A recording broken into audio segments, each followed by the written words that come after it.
much, Mr. President. That was extraordinary.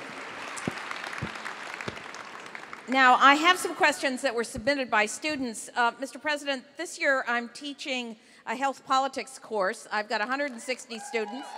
They're out there somewhere. And they wanted me to ask you their midterm question.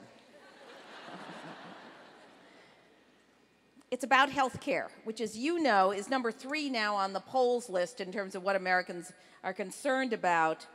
And their question is this: what did we do wrong, and what would you do now about health care reform? Well, the answer to the first question is contained in fairly a short space in my memoirs. I actually wrote about what I thought I did wrong. I should not have submitted a detailed health care bill to the Congress, but the chairman of the House Ways and Means Committee asked me to do it. I offered to submit a joint bill with Senator Dole, a bipartisan bill, and he said, no, you put one in and then we'll work out a deal. And then he wanted to run against me in '96, and I knew it and didn't begrudge him. I wanted to be president. How could I hold it against somebody else for wanting to be? But he was persuaded, Dole was, that if he let any kind of comprehensive health care reform pass, not only would I be reelected, but the Democrats would be a majority party for 40 years because it's such a big problem for America. And so that in order for the Republicans to hold the Congress and to win the Congress in the '94 elections, and then to have a chance to win in '96, the misery needed to continue, and that we would be held accountable for it. And I walked right into it by presenting that bill, because then, the way the Senate works is, except for the budget, a simple majority is not sufficient to pass anything that 41 senators are willing to filibuster. And there was no way in the world Dole couldn't produce 41 senators to kill whatever we wanted to do, and that's basically what happened. So I was a fool. I should have told the American people, look, I told you I was going to do this in my first 2 years. I can't get it done. And I'm going to put a set of principles in here, and we are going to get a bipartisan solution, and I am not going to let this become a matter of politics. If you want to hold it against me, you can, but we can't pass this now. They're going to filibuster any proposal I make. So now, I think, what should we do now? I think it's different now. Now, I think, I haven't talked to Donna about this, but I imagine you would agree, we have way more business support now for people who know we've got to do something. You've got Walmart standing with the SEIU union, right, together for universal health care. Here's what I think, where I think we should start. Look, there's a couple of options. You can obviously go to some sort of single-payer system, which guarantees you the lowest administrative costs and the most uniform coverage, but politically it's the hardest to get to.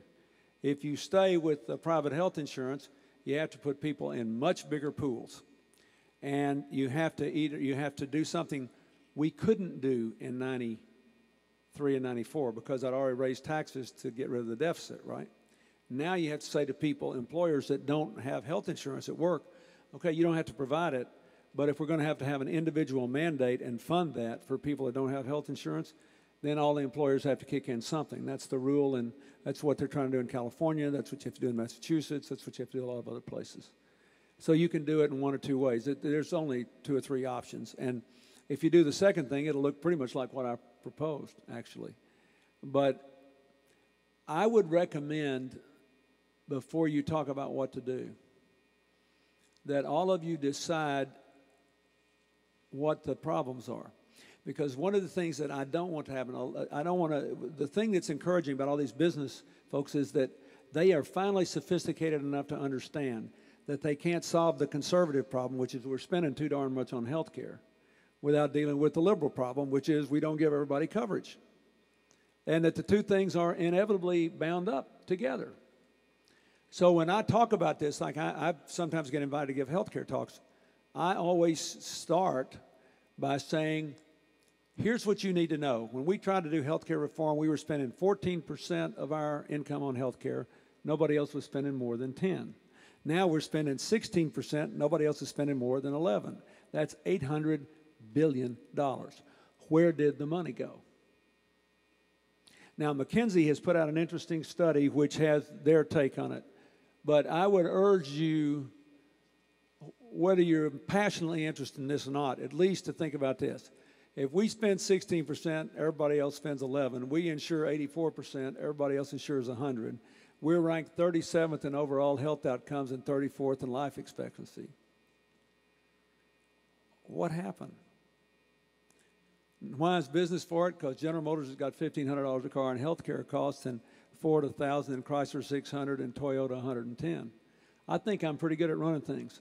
I don't think I could take over General Motors, spot Toyota $1,400 a car, and beat them in the competitive marketplace. I don't think I could. In the last 5 years, and I told you this before, while the number of families without health insurance has declined by, the number of families with health insurance in the workplace has declined by 4%. Employment at health insurance companies has increased by 32%. What are they doing? Figuring out how not to pay or delay payment. We spend 34% of our dollars on administrative costs between the providers and the insurers. No other country that I can find, at least, spends more than 19. The difference between 19 and 34% of GDP is $300 billion. Now, McKinsey says it's only $100 billion, at least on the part of the providers or the insurers. But it's a big number. No one believes it would cost more than 70 or 80 outside $100 billion to provide insurance for everybody. The reason I'm boring you with all these numbers is that we will not succeed here unless we both insure everybody and figure out something to do about cost. If we do both, we'll be more decent and more competitive. If we do one or the other, we'll pay a big price.